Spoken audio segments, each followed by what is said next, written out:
రహస్య గ్రంథాలను చదివే ముందు నాగబంధం విచ్ఛేదనం చేయాల్సి ఉంటుంది. నాగనిధి సాధించాలంటే నాగశాసనాన్ని విడదీయాలి. నాగనిధి వద్ద నాగరాజు రూపంలో బలమైన శాపిత శక్తి ఉంటుందని ప్రజల విశ్వాసం. నాగశాసనాలనేవి నాగవంశస్థులచే లేదా నాగరాజులచే రచింపబడిన మంత్ర గ్రంథాలు లేదా రహస్య శిలాశాసనాలు. ఇవి సాధారణ లిపిలో ఉండవు. నాగలిపి అనే ప్రత్యేక సంకేతాలతో రాయబడి ఉంటుంది. నాగశాసనాల్లో జ్ఞానము, శాపము రెండూ ఉంటాయి. విరాజ్ ఇక్కడ వరకు చదివాడు. తర్వాత పేజీ ఓపెన్ చేయగా అందులో నక్షత్రాకార చిహ్నం ఉంటుంది. దాని కింద చంద్రుడు కురిసిన రాత్రి, నక్షత్రాలు మూడు ఒకే వరుసలో ఉన్నప్పుడు నాగద్వారం తెరుచుకుంటుంది అని ఉంది. తర్వాత నుండి పుస్తకంలో పేజీలు ఖాళీగా ఉన్నాయి. విరాట్కి అర్థం కాలేదు. పుస్తకం ఆఖరి పేజీలో మాత్రం ఏది ఎప్పుడు జరగాలో, ఏది ఎప్పుడు తెలియాలో అప్పుడే తెలుస్తుంది అని మాత్రం రాసి ఉంది. తెల్లవారుతుంది. మహారాజు విక్రమసేన అక్కడికి వచ్చి చూస్తాడు. ఆ పుస్తకాన్ని విరాట్ చేతిలో చూసి ఆ పెట్టెలో నుండి ఈ పుస్తకం ఎలా బయటపడింది అని అడుగుతాడు విరాట్ని. విరాట్, నాకు తెలియదు నాన్నగారు, నేను నాగశాసనంపై పెట్టెను ఉంచి నిద్రపోయాను అని జరిగిందంతా చెప్తాడు.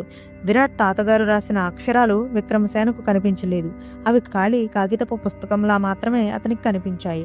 విరాట్కి కనిపిస్తున్న అక్షరాలు విక్రమసేనకు ఎందుకు కనిపించడం లేదో కొద్దిసేపు ఆలోచించి వారి రాజు పూజారి వేద బ్రాహ్మణుణ్ణి పిలిచి అడగగా వారు ఆ పుస్తకాన్ని ఆ పెట్టెను పరిశీలించి అతని ఆత్మశక్తితో చూడగా ఆ పుస్తకాన్ని అనంగభే మహాశయుడు విరాట్ మాత్రమే చదివేలా అతని పుణ్యశక్తితో నాగమంత్రవంతంతో విరాట్కి మాత్రమే అందులోని అక్షరాలు కనపడేలా దాన్ని ఏర్పరిచారు అని ఆ పూజారి చెప్తాడు.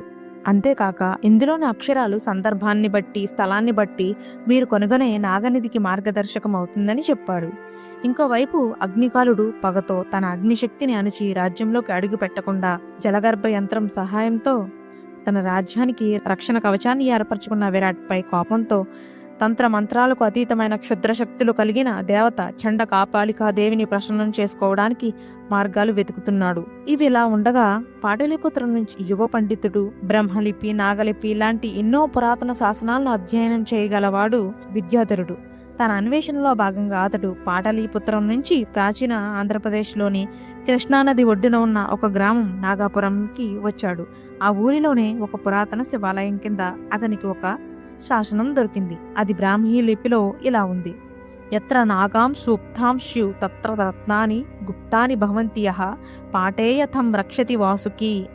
దీని అర్థం, ఎక్కడ నాగులు నిద్రిస్తారో అక్కడ రత్నాలు దాచబడతాయి, దీన్ని చదివిన వారిని వాసుకి రక్షిస్తాడు అని ఉంటుంది.